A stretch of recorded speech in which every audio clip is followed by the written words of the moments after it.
पिता रात्रिः सजद्योत्फुल्लमल्लिका वीक्षरन्तुं मनश्चक्रे योगमायामुपाश्रिता। भगवान पिता रात्रिः अर्थ शरदोत्फुल्लमल्लिका का शरद की रात्रि आई। आज उन गोपियों के संकल्प को स्मृत किया कि जब श्री रामचंद्र भगवान दंडकानन वन में विचरण कर रहे थे माँ सीता की खोज में। हे मृग हे मधुकर श्रेणी तुम देखी सीता मधुनैनी, कहाँ है मेरी जानकी, कहाँ है मेरी सिया।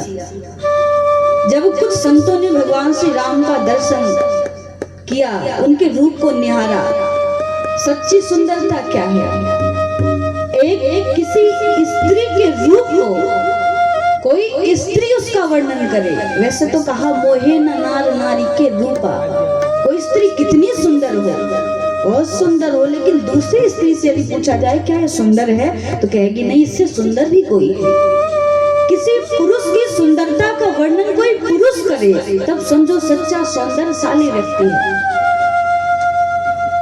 महामुनि सुखदेव जी ऐसे ही निराकार ब्रह्म को छोड़ करके परमात्मा साकार कृष्ण की कथा का वाचन नहीं किया, उनकी लीला को, उनकी सुंदरता को सुना। बरहा पीड़म नटवर वपु कर्णयो कर्णिकारम।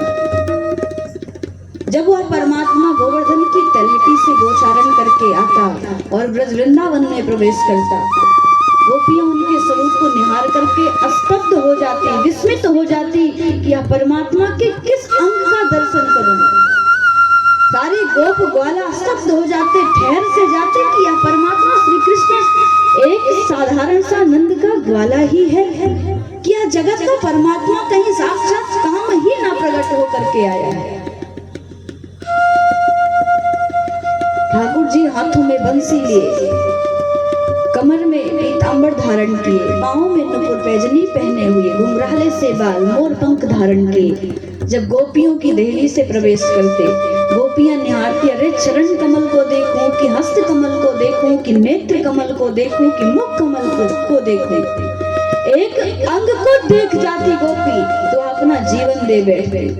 हे प्रभु आप सुंदर कितना हो। तो वैसे ही भगवान श्री रामचंद्र दंडकानन वन में विचरण करते सिया की खोज में। जब भी कुछ संतों ने देखा कि मैं भी पुरुष, यह व्यक्ति भी पुरुष, संत भगवान श्री राम की सुंदरता को देख करके मोह गए।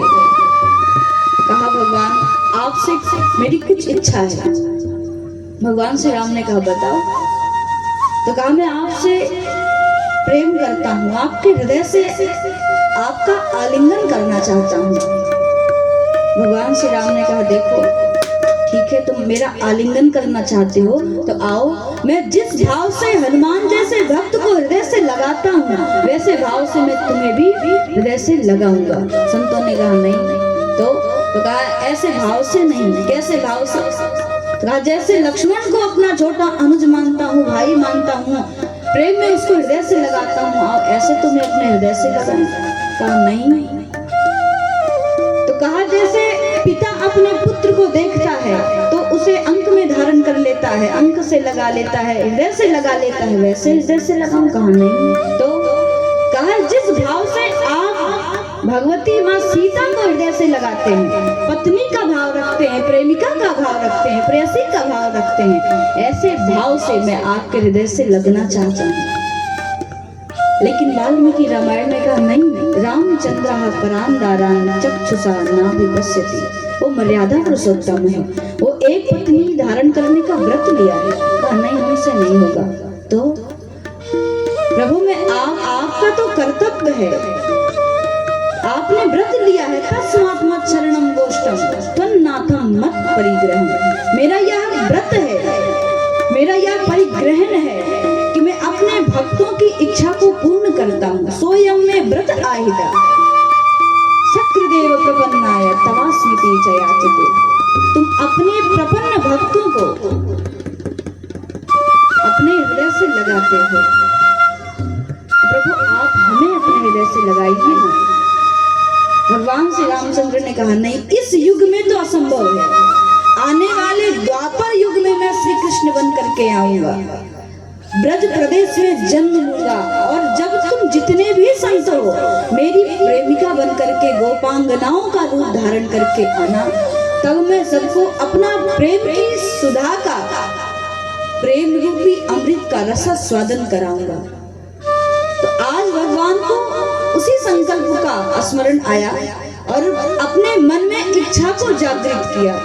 भगवान पिता रात्रि कब जागृत किया? शरदोत्फुल्ल मल्लिका, शरद की रात्रि, पूर्णिमा आती है शरद पूर्णिमा को, शरदोत्फुल्ल मल्लिका, क्या स्मरण आया, क्या करने की इच्छा जागृत हुई? बीक्ष रंतुम मनश्चक्र, रंतुम रमण करने की, किसके द्वारा? योग माया उपाश्रिता, योग माया के द्वारा मन को स्थापित किया और मन में गोपांगनाओं को अपना प्रेम पहुंचाने की इच्छा को जागृत किया। आज गोपांगनाएं भी यह सोच रही है कि प्रभु माखन लीला करी, चीर हरण की लीला करी, कालिया नाग के मस्तक पर चढ़ करके अपने चरण चिन्हों को अंकित किया। क्या आप हमारे इस प्रेम की पराकाष्ठा को नहीं बढ़ाएंगे? क्या आप मेरी प्रेम लीला को परिनिष्ठित नहीं करेंगे? जिसको सुन करके भक्त भव सागर से तर जाते हैं, क्या आप मेरे साथ रमण नहीं करेंगे? क्या आप मुझे अपनी बंसी को निनाद मेरे लिए ही नहीं सुनाएंगे? बंसी तो बहुत बजाते थे ठाकुर जी, लेकिन आज मानो ऐसी बंसी ठाकुर जी बजाए कि वो बंसी किसी और को सुनाई नहीं दी। शरद की रात्रि है, वृंदावन के वंशी वट पर कदम का वृक्ष है, आज भी दिखने को मिलता है, जिसपे ठाकुर जी बैठ करके दायां पैर अपने बाएं पैर के ऊपर रख करके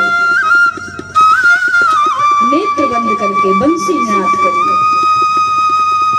आज पूरे ब्रज में मन आनंदित हुआ। अब की जो बंसी बजाई ठाकुर जी ने, ना तो यमुना को सुनाई दी, ना तो ब्रज गोपों को सुनाई दी, ना तो गायों को सुनाई दी, लेकिन आज ऐसी एक बंसी बजाई जो मात्र गोपांगनाओं को ही सुनाई दी। रात्रि का समय है, गोपियां अपने गृह कार्य में संलग्न हैं। कोई गोपी कलछी लेकर के भात बना रही है, कोई गोपी दोहन कर रही है, कोई गोपी अपने श्रृंगार को उतार रही है, कोई गोपी अपने छोटे से बालक को स्तनपान करा रही है। लेकिन जैसे ही बंसी की निनाद को गोपियों ने सुना, निसम्य गीतम तदनंग वर्धनम ब्रजस्त्रिया कृष्ण गृहीत मानसा आजगमुरन्योन्यवलाक्षितोद्धमा सा यत्र कांतो जगलोल कुंडलः। जैसे गोपियों ने बंसी की निनाद को सुना, अपने गृह कार्य को छोड़ करके भागी। कहाँ भागी? बंसी वट पर भागी, जहाँ कृष्ण परमपिता परमात्मा मात्र गोपियों को अपनी बंसी की रस को पान कराने के लिए अपने सम्मुख मानो बंसी का न्योता भेज करके बुला रहा है कि हे गोपियों, तुम मेरे साथ रमण करने की इच्छा को लेकर के त्रेता युग में तुमने संकल्प कराया था। आज मैं उसी संकल्प को पूर्ण करने के लिए बंसी वट पर बंसी का निनाद कर रहा हूँ। बंसी कौन है? बंसी कोई साधारण नहीं है। बंसी भगवान शंकर ही बन करके आए हैं, जो कि गोपियों की, जो भगवान शंकर परम दयालु है। बंसी के माध्यम से गोपियों को अपनी दयालुता को दिखा रहे हैं। अपने श्रृंगार को भूल गई गोपी, अपने स्वरूप को भूल गई गोपी। एक बात और, यहाँ जो महारास की कथा में हम प्रवेश किए हैं, वह ऐसे किसी के जीवन में प्रवेश भी नहीं करते। जब जीवन में 7 प्रकार के पाप नष्ट हो जाते हैं, जब ये महारास की कथा सब पुराणों का सार माना गया, निगम कल्प तरो गलितम फलम, भागवत को समस्त शास्त्रों का सार माना गया। और भागवत का प्राण कौन है? दशम स्कंद। दसम स्कंद का प्राण कौन है? तो कहा रास पंचाध्यायी। जिस पंच अध्यायों में महारास की वर्णन को गाया है महामुनि सुखदेव जी ने, आज उस महारास की कथा में हम आप सभी प्रवेश कर रहे हैं। तो कहा किसके जीवन में प्रवेश करती है यह महारास की कथा? बताया 7 सीढ़ी है इस महारास की कथा को श्रवण करने में। पहली सीढ़ी, प्रथम सुने भगवत भक्त मुख भगवद वाणी, द्वितीय आराधे व्यास नवनीत बखानी, तृतीय करे गुरु समक्ष सर्वज्ञ रसीलो, चौथे होय विरक्त बसे ब्रजराज रसीलो। पंचम सीढ़ी, पंचम भूले देह सुध, छठे भावना रास की, तब पावे प्रीति पद श्री स्वामी हरिदास की। पहले बताया प्रथम सुने भगवत भक्त मुख भगवद वाणी। पहले तो जीवन में भागवत कथा का आना जरूरी है। आवश्यकता ये है कि हमारा कर्ण रंध्र भगवान के भक्तों के चरित्र को सबसे पहले श्रवण करे। कहा कि द्वितीय सीढ़ी क्या है? तो कहा किसी सच्चे गुरु के प्रति, सच्चे भगवत भक्त के प्रति हमारी श्रद्धा निश्चित हो। सब कुछ छोड़ो, पांचों तो और ही कठिन जटिल बताया। पंचम भूले देह सुध, जब पंचम सीढ़ी में अपने देह का भान भी नहीं रहा, गोपियां जैसे तैसे थी, श्री कृष्ण के सम्मुख भागना चाहिए, अपने देह का गेह का नेह का कोई भान नहीं रहा। पंचम भूले देह सुध, छठे भावना रास की, तब पावे प्रीति पद श्री स्वामी हरिदास की। जैसे जैसे गोपियां थी श्री कृष्ण के पास पहुंची, पहले तो श्री कृष्ण या हमको भांति कराना चाहते हैं, ज्ञान देना चाहते हैं कि प्रेम का स्वरूप क्या है। आज के समय में कोई शब्द व्यक्ति प्रेम जैसी पवित्र चीज को अपनी जिह्वा पे लाना नहीं चाहता। प्रेम का क्या है? तो कहा बात अघन की कहान सुनन की नहीं, जो जाने सो बोले नहीं, जो जाने सो अनजान। कोई कहे कि मैं आपसे बहुत प्रेम करता हूँ, हे ठाकुर जी मैं आपके बिना रह ही नहीं पाता, नहीं। जो सच्चा प्रेमी होता है वो बोल ही नहीं पाएगा कि हे बिहारी जी, हे ठाकुर जी मैं आपसे सच्चा प्रेम करता हूँ। कहा प्रेम की स्थिति वही है कि जैसे किसी गूंगे को कितना भी बहुव्यंजन का स्वाद न खिला दो, कितना अच्छा भोजन न पवा दो और उससे पूछो कि भोजन कैसा है, तो जिस प्रकार से गूंगा व्यक्ति किसी स्वादिष्ट भोजन की बड़ाई नहीं कर सकता, ठीक उसी प्रकार सच्चा प्रेमी किसी प्रेम की पराकाष्ठा का वर्णन नहीं कर सकता। या तो ये हकीकत है जो निगाहों से बयां होती है। कृष्ण बंसी बजाते हैं, गोपियां समझ गई कि श्री कृष्ण मुझे ही बुलाते हैं। कोई गोपी कानों का नाक में पहन करके, अपने लहंगा को ऊपर पहन करके, भरिया को नीचे पहन करके भागी, मानो भगवान यहाँ समझाना चाहते हैं कि निर्मल मन जन सो नहीं पावा। रूप का कोई भान नहीं है। संसारी व्यक्ति आपसे प्रेम करेगा तो आपके सच्चे स्वरूप से प्रेम करेगा, आप सुंदर हो कि नहीं सुंदर हो। लेकिन गोपियों को अपने देह का भान नहीं है। सुखदेव जी वर्णन करते हैं, सा यत्र कांतो जब लोल कुंडला,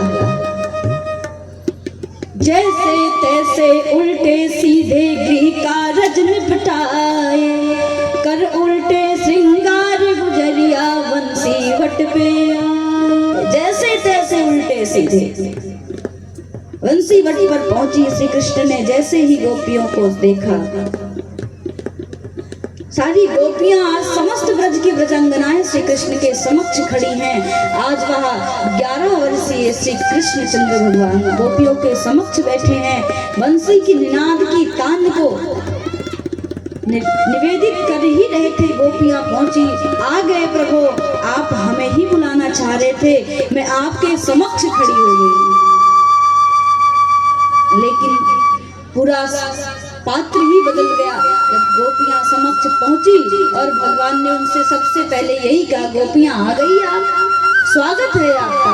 स्वागतम वो महाभागा प्रियम किम करवाणि मां।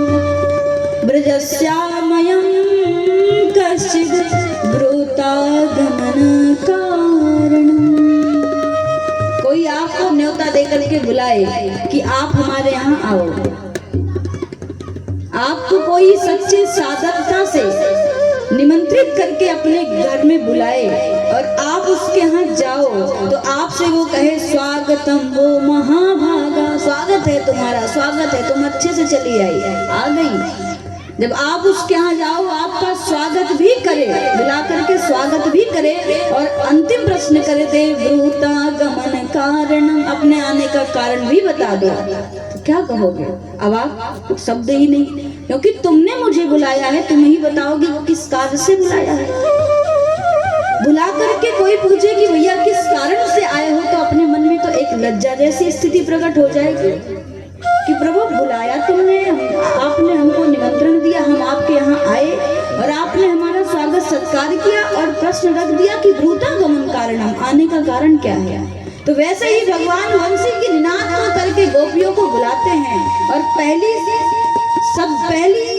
भाषा में कहा कि स्वागतम महागा, स्वागत है गोपियां, स्वागत है गोपियां, लेकिन जाते समय कह दिया ब्रूतागमन कारणम, आने का कारण क्या है। गोपियां कुछ ना बोल पाई, क्या ही बोले। अपने सर को नीचे किए हुए गोपी अपने पैर के अंगूठे से धरती को कुदेलती हैं। अरे धरती, तुझे नहीं पता कि कृष्ण ने मुझे क्यों बुलाया है? ऐसे अपमान कौन करता है? भगवान पुनः गोपियों की परीक्षा लेने के लिए कहा, रे गोपियां आ तो गई हो, आज शरद पूर्णिमा है, आज शरद की रात्रि है, शरद पूर्णिमा का चांद अत्यंत पतित पावन होता है, पाप को नष्ट करने वाला होता है। शरद पूर्णिमा के चांद को देख लो और तुम वापस चली जाओ। गोपियां कुछ नहीं बोली। अच्छा अपने घर में लड़ करके आई हो हमारे पास, तो देखो स्वयं काल है, लड़ झगड़ करके अपने घर ही रहो, हम तुम्हारे कलेश को नहीं समाप्त कर सकते हैं। अब गोपियां किस उद्देश्य से आई हैं, श्री कृष्ण किस उद्देश्य से बुलाए हैं, वो तो दोनों बातें अभी अंतर आत्मा में ही स्थित हैं। लेकिन एक परीक्षा देने के लिए कि जिन गोपियों को मैं अपना पतित पावन प्रेम देना चाहता हूँ, क्या वह गोपियां उस पात्र हैं? उस प्रेम को अपने हृदय में स्थापित कर पाएंगी कि नहीं? इसलिए बार बार कहते हैं गोपी शरद पूर्णिमा की चंद्रमा को देखने के लिए आए हो तो चांद को देख करके वापस हो जाओ। अगर तुम अपने घर में लड़ करके आई हो तो बुरी कलेश को मैं कुछ नहीं कर सकता हूँ, अपने पति के पास ही चली जाओ। अपने घर में किसी दैत्य की उपस्थिति करा ली हो, कलेश करके आई हो, ब्रज में कोई कलेश हुआ है, ब्रज में कोई दैत्य आया है, तो भी मुझे बता दो, मैं समाप्त कर दूंगा। लेकिन घर छोड़ करके रात्रि के समय आई हो, ठीक नहीं है गोपियां, चली जाओ। अच्छा हमारे दर्शन करने के लिए आई हो तो हमारा दर्शन भी कर लो, अपने घर को चली जाओ।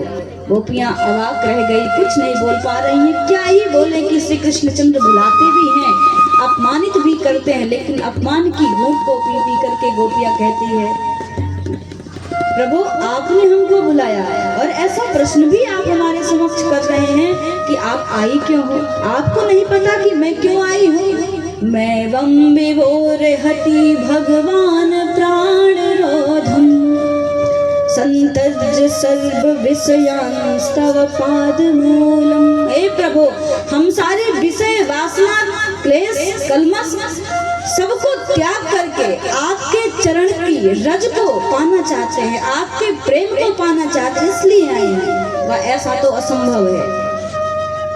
मैं आपको अपना प्रेम देना तो चाहता हूँ, क्या तुम उस प्रेम के पात्र हो? उस प्रेम को बचा सकती हो? उस प्रेम को धारण कर सकती हो? गोपियों ने फटकार लगाई, कहा तुम हमको इतना उपदेश दे रहे हो, जब से भी आई हो, चंद्रमा देखने के लिए आई हो चली जाओ, मेरा दर्शन करने के लिए आई हो तो चली जाओ, यदि तुम अपने घर से लड़ करके आई हो तो चली जाओ, और तुमने मुझे बुलाया, तुमने ही मुझे उपदेश दे करके कह रहे हो कि तुम चली जाओ, क्यों चली जाओ? पहली बात तो उद्देश्य उसी का सार्थक होता है कि जो उस उपदेश को देने वाला श्रेष्ठता को स्वयं धारण किया हुआ। तुम भी गंवार ग्वाले हो और हम भी माखन को बेचने वाली ग्वालिनियां हैं। तुम बाबा नंद के लाला हो और मैं बाबा नंद के आंगन में पलने वाली गोपियां हैं। तुम हमारे ही आंचल में पल करके इतने वर्ष के हुए, हमारे ही उंगली को पकड़ करके हमारे ही हाथों से तुमने भोजन किया, और हम तुम्हारे इस दिव्य उपदेश को सुने। तुम होते कौन हो ऐसा उपदेश हमें सुनाने वाले? तुमने मुझे बुलाया है, क्यों बुलाया यह तुम ही बताओगे। हम छोटी सी वस्तु को खरीदते हैं तो अच्छे से उसके बारे में परिचय कर लेते हैं कि ठीक है हमारे जीवन के लिए कि नहीं। आज जगत का परमपिता परमात्मा जो किसी युग में किसी व्यक्ति को, किसी मानव को अपना प्रेम नहीं दिया, आज वह प्रेम गोपांगनाओं को पिलाना चाहता है, गोपियों को देना चाहता है। इसलिए ठीक परीक्षण कर लेती हैं कि ये मेरे से प्रेम कर रही है, विवेकता से प्रेम कर रही है कि आवेशता से प्रेम कर रही है, इनका प्रेम हमारे प्रति विवेकवान है कि नहीं।